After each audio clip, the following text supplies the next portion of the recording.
Jika ingin sukses, haruskah kita bermain aman dan melakukan apa yang diperintahkan kepada kita?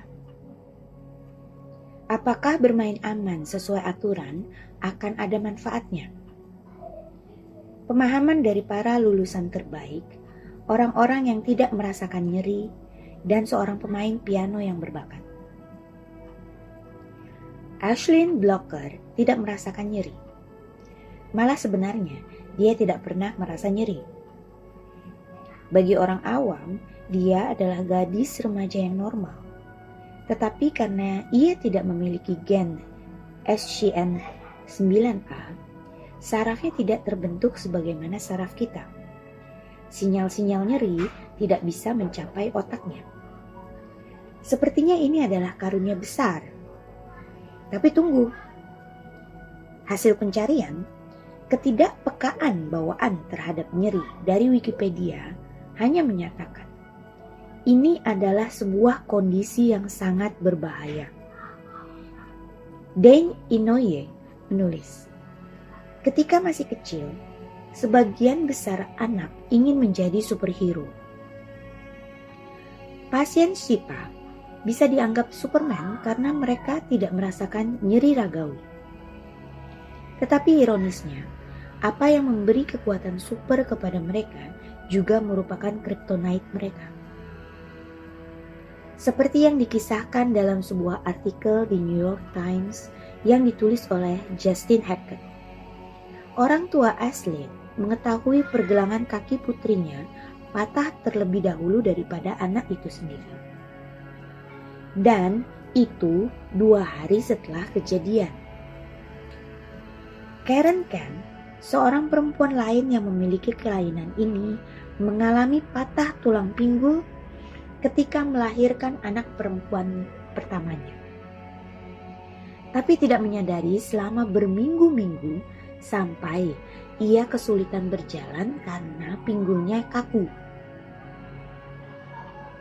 Orang-orang ini memiliki kelainan, cenderung mengalami hidup yang lebih singkat, dan seringkali meninggal ketika masih anak-anak. Dari bayi-bayi yang mengalami SIPA atau Congenital Insensitivity to Pain with Anhidrosis, 50% diantaranya hidup tidak lebih dari 3 tahun. Dibatasi secara berlebihan oleh orang tuanya yang bermaksud baik, mereka tidak menangis ketika kepanasan. Para penyintas ini seringkali menggigit ujung lidahnya atau menimbulkan kerusakan serius pada kornea mata karena menggosok mata terlalu keras. Orang dewasa yang memiliki kelainan ini biasanya dipenuhi dengan jaringan parut dan berulang kali mengalami patah tulang. Setiap hari, mereka harus memeriksa keberadaan tanda-tanda kerusakan pada tubuhnya. Melihat keberadaan lebam, sayatan, atau luka bakar adalah satu-satunya cara bagi mereka untuk mengetahui bahwa telah terjadi cedera. Radang usus buntu atau kelainan internal lain merupakan kekhawatiran tersendiri. Seringkali penderita SIPA tidak merasakan gejala apapun sampai masalah itu membunuh mereka. Tetapi berapa banyak dari kita pada suatu ketika pernah ingin menjadi seperti Aislinn? Memang mudah sekali untuk secara naif hanya melihat keunggulan dari kondisi seperti itu. Tidak ada lagi cedera yang terus mengganggu, tidak ada ketakutan pada dokter gigi, hidup bebas dari ketidaknyamanan kecil atau penyakit atau cedera, tidak pernah mengalami sakit kepala, atau keterbatasan dari nyeri punggung bagian bawah. Dalam hal perawatan kesehatan dan hilangnya produktivitas, setiap tahunnya nyeri membebani pemerintah Amerika Serikat sebanyak 560 sampai 635 miliar dolar. 15% orang Amerika menghadapi nyeri kronis setiap hari. Dan tidak diragukan lagi bahwa banyak dari mereka yang ingin bertukar tempat dengan Aislinn. Salah satu tokoh jahat dalam novel terlaris, The Girl Who Played with Fire, mengalami SIPA. Dan kelainan ini dihadirkan sebagai kekuatan super. Dengan keterampilan layaknya seorang petinju profesional dan tidak bisa merasakan nyeri, ia tampak seperti tokoh yang memiliki kekuatan tak terhentikan sekaligus lawan yang menakutkan. Ini memunculkan pertanyaan-pertanyaan yang lebih besar. Kapan kelemahan kita sebenarnya adalah kekuatan kita? Apakah lebih baik menjadi orang aneh bersama kekurangan sekaligus kekuatan supernya? Atau apakah sebaiknya kita hidup sebagai rata-rata? Pada umumnya kita dianjurkan untuk bermain aman. Tetapi, apakah melakukan hal yang benar, yang normalnya dianjurkan, dan tidak mengambil resiko menghadapi pasang surut dari apa yang ekstrim adalah jalan menuju sukses? Atau menuju biasa-biasa saja? Untuk menjawab teka-teki ini, mari kita lihat dulu. Kita melihat mereka yang mematuhi aturan dan melakukannya segalanya dengan benar. Bukankah ini yang menciptakan para lulusan terbaik di sekolah? Inilah yang diharapkan oleh setiap orang tua dari anak remajanya. Ibu bilang, belajarlah dengan keras, maka kamu akan berprestasi. Dan seringkali ibu benar. Tapi nggak selalu. Karen Arnold, seorang peneliti di Boston College, mengikuti 81 orang lulusan terbaik SMA sejak mereka diwisuda untuk melihat menjadi apa kelak para unggulan akademik ini. Dari 95% yang melanjutkan kuliah, rata-rata IPK mereka adalah 3,6. Dan pada tahun 1994, 60% telah menerima ijazah sarjana. Nyaris tidak ada perdebatan bahwa keberhasilan di SMA meramalkan keberhasilan di sekolah tinggi. Hampir 90% dari mereka yang sekarang berada di karir profesional dan 40% berada di pekerjaan berperingkat tinggi. Mereka bisa diandalkan, konsisten, menyesuaikan diri dengan baik, dan ditilik dari semua ukuran sebagian besar memiliki kehidupan yang baik. Tetapi berapa banyak dari lulusan terbaik ini yang kemudian melanjutkan untuk mengubah dunia, menjalankan dunia, atau mengesankan dunia? Sepertinya jawabannya jelas sekali. 0. Mengomentari jalur dari kesuksesan para subjek risetnya, Karen Arnold berkata, walaupun kebanyakan dari mereka adalah pencapai yang kuat di dunia kerja, sebagian besar dari mantan lulusan terbaik SMA ini tampaknya tidak menuju puncak dari arena-arena pencapaian dewasa. Pada suatu wawancara lain, Arnold berkata, para lulusan terbaik cenderung tidak menjadi visioner di masa depan. Biasanya mereka tinggal dalam sistem dan bukan mengguncang sistem. Apakah kebetulan saja bahwa 81 orang ini tidak mencapai tingkat stratosfer? Tidak. Penelitian menunjukkan bahwa apa yang membuat siswa cenderung mengesankan di ruang kelas adalah hal yang sama yang membuat mereka cenderung tidak menjadi pencetak rekor di luar kelas.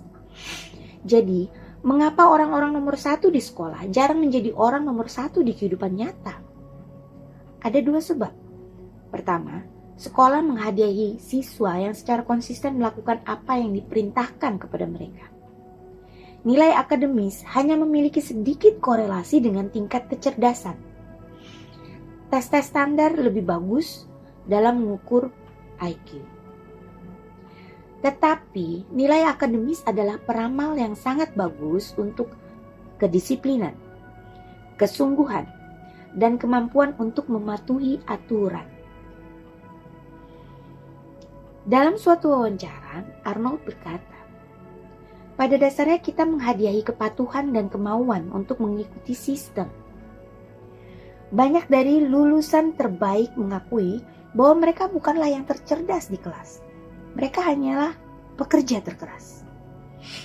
Yang lain mengatakan bahwa ini hanya soal memberi apa yang diinginkan oleh guru dan bukan benar-benar memahami bahan pelajaran dengan lebih baik. Sebagian besar dari subjek penelitian Arnold diklasifikasikan sebagai pelaku karya. Tugas mereka adalah mendapatkan nilai bagus, bukan menjalani pembelajaran yang sesungguhnya. Penyebab kedua adalah sekolah menghadiahi kaum generalis. Tidak banyak pengakuan yang diberikan kepada passion atau kemahiran siswa. Tapi dunia nyata melakukan hal sebaliknya. Arnold mengatakan, mereka, para lulusan terbaik itu, utuh dan sukses secara pribadi atau profesional. Tapi mereka nggak pernah mengabdi total ke satu area di mana mereka menuangkan seluruh gairahnya. Biasanya itu bukanlah resep meraih kehebatan dan keunggulan. Jika Anda ingin sukses di sekolah dan Anda sangat menyukai matematika, Anda diharuskan untuk berhenti mengusahakannya dan memastikan bahwa Anda juga mendapat nilai A di pelajaran sejarah. Pendekatan generalis ini nggak menjurus pada kemahiran. Padahal, pada akhirnya, hampir semua dari kita memasuki karir dimanapun di satu keterampilan akan lebih dihargai dan keterampilan-keterampilan lainnya dianggap tidak terlalu penting. Ironisnya, Arnold menemukan bahwa siswa-siswa cerdas yang menikmati kegiatan belajar berjuang keras di SMA.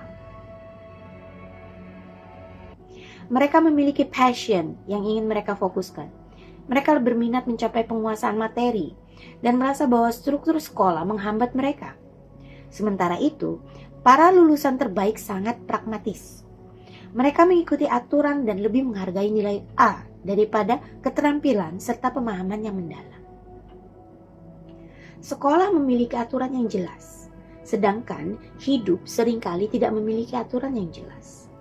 Ketika tidak ada jalan yang jelas yang harus diikuti, para pencapai akademis itu menjadi bingung dan berantakan.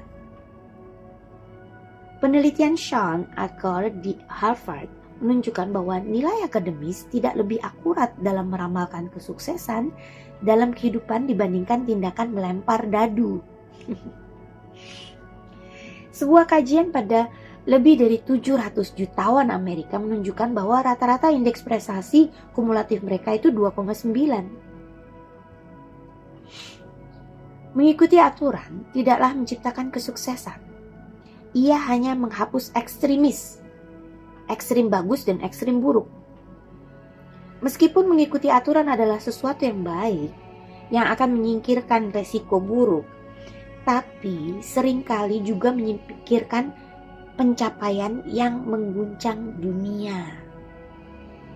Ini seperti memasang pengatur pada mesin yang mencegah mobil untuk melaju melebihi kecepatan 60 km per jam. Ini memang memperkecil kemungkinan Anda untuk mengalami kecelakaan fatal, tapi Anda juga tidak akan menciptakan rekor kecepatan di darat. Jadi jika mereka yang mematuhi aturan tidak berakhir di posisi puncak, lalu siapa yang mencapai posisi puncak itu? Winston Churchill seharusnya tidak pernah menjadi Perdana Menteri Inggris. Dia bukan orang yang melakukan segalanya dengan benar, dan sungguh mengejutkan bahwa dia ternyata terpilih.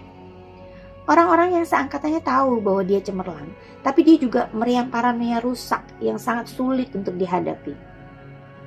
Pada awalnya, Churchill mencuat ke peringkat politik Inggris dengan kecepatan yang stabil. Ia terpilih sebagai anggota parlemen pada usia 26 tahun.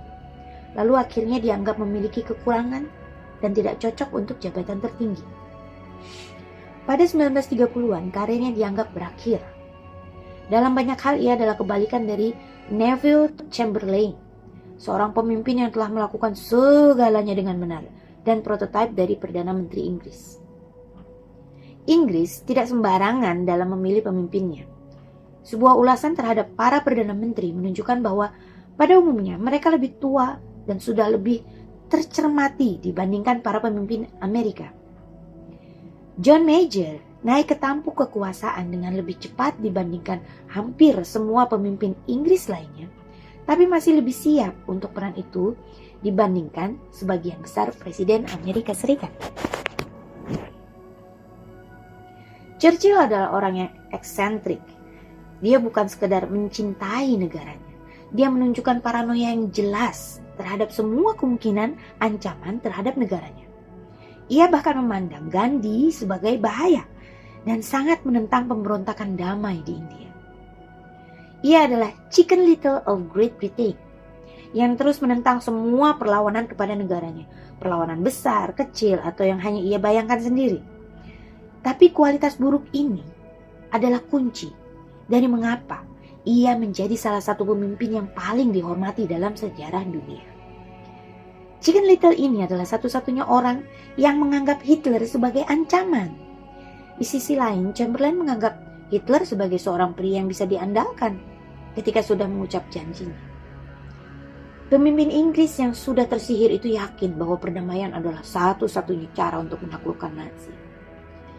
Untuk perkara yang terpenting, paranoia Churchill ternyata berguna.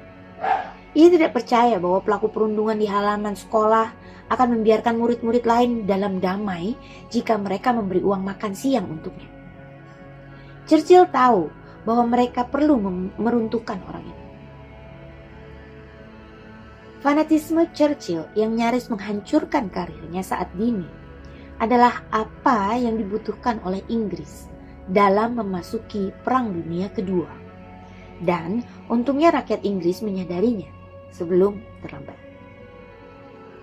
Untuk menjawab pertanyaan besar tentang siapa yang mencapai posisi puncak, mari kita lihat dari sudut pandang lain. Apa yang menciptakan seorang pemimpin besar? Selama bertahun-tahun, penelitian akademis sepertinya bahkan tidak bisa memutuskan apakah para pemimpin itu memang penting. Beberapa kajian menunjukkan bahwa tim-tim yang hebat bisa sukses dengan atau tanpa peran penting dari pemimpin. Kajian lainnya menunjukkan bahwa terkadang seorang pemimpin yang karismatik adalah faktor penting bagi keberhasilan atau kegagalan kelompok. Tidak ada kejelasan sampai seorang akademisi mendapat petunjuk naluriah. Gautam Mukunda berspekulasi bahwa hasil penelitian yang tidak menentu itu terjadi karena pada dasarnya ada dua jenis pemimpin. Jenis yang pertama mencapai posisinya melalui saluran-saluran resmi, mendapatkan kenaikan jabatan, bermain sesuai aturan, memenuhi harapan. Para pemimpin seperti Neville Chamberlain ini telah tersaring. Jenis yang kedua tidaklah mencapai posisinya melalui peringkat. Mereka datang lewat jendela.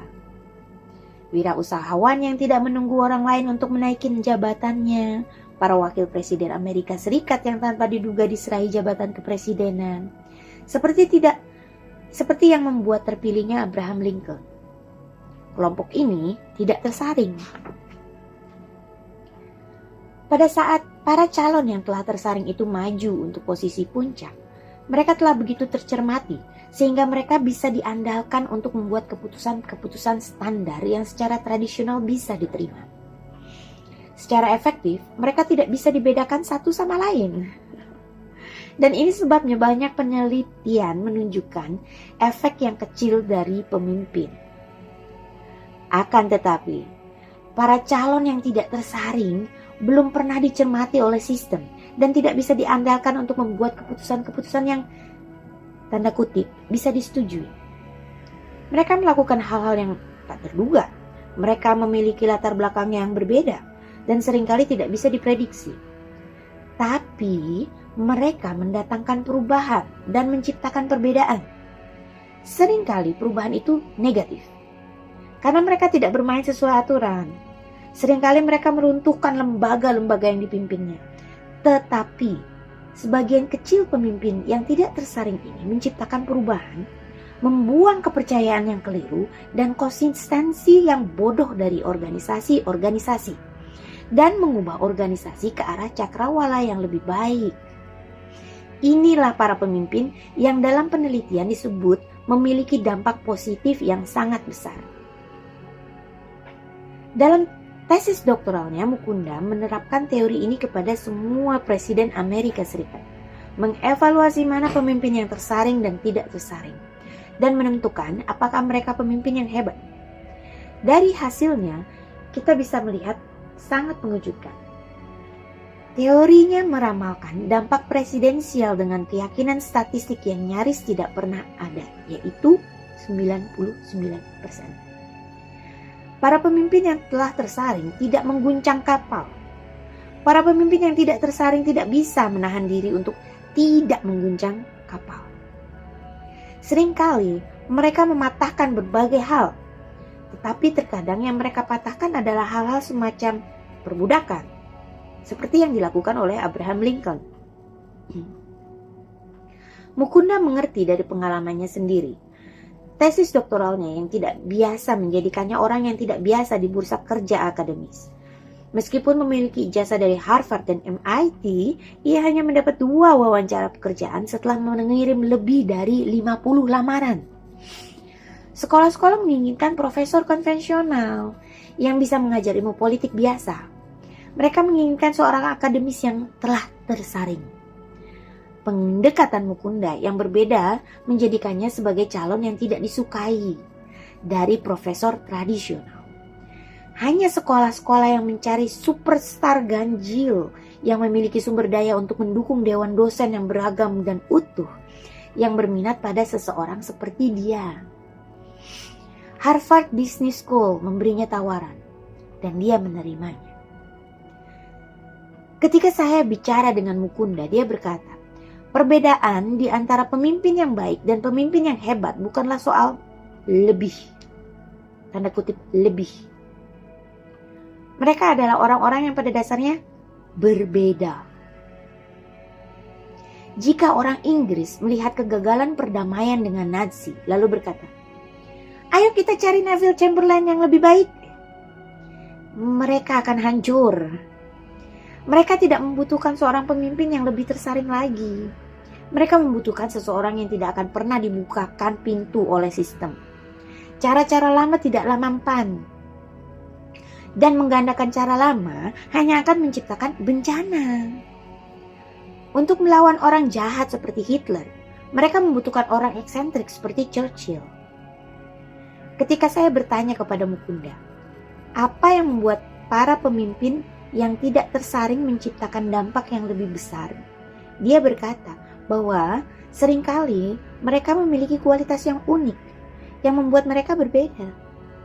Bukan jawaban yang menyanjung seperti yang Anda duga, misalnya, luar biasa cerdik atau cerdas politik. Kualitas-kualitas unik ini seringkali negatif. Kualitas yang Anda dan saya anggap tanda kutip buruk, tapi menjadi positif dalam konteks tertentu. Seperti paranoia Churchill dalam membela negaranya. Kualitas-kualitas unik ini adalah racun. Jika berada dalam situasi yang tepat, maka kualitas unik ini akan menjadi obat yang meningkatkan kinerja. Mukunda menyebut kualitas ini sebagai pemekat. Dan inilah rahasia dari bagaimana kelemahan terbesar Anda bisa menjadi kekuatan terbesar Anda. Bersambung bab 1 selanjutnya.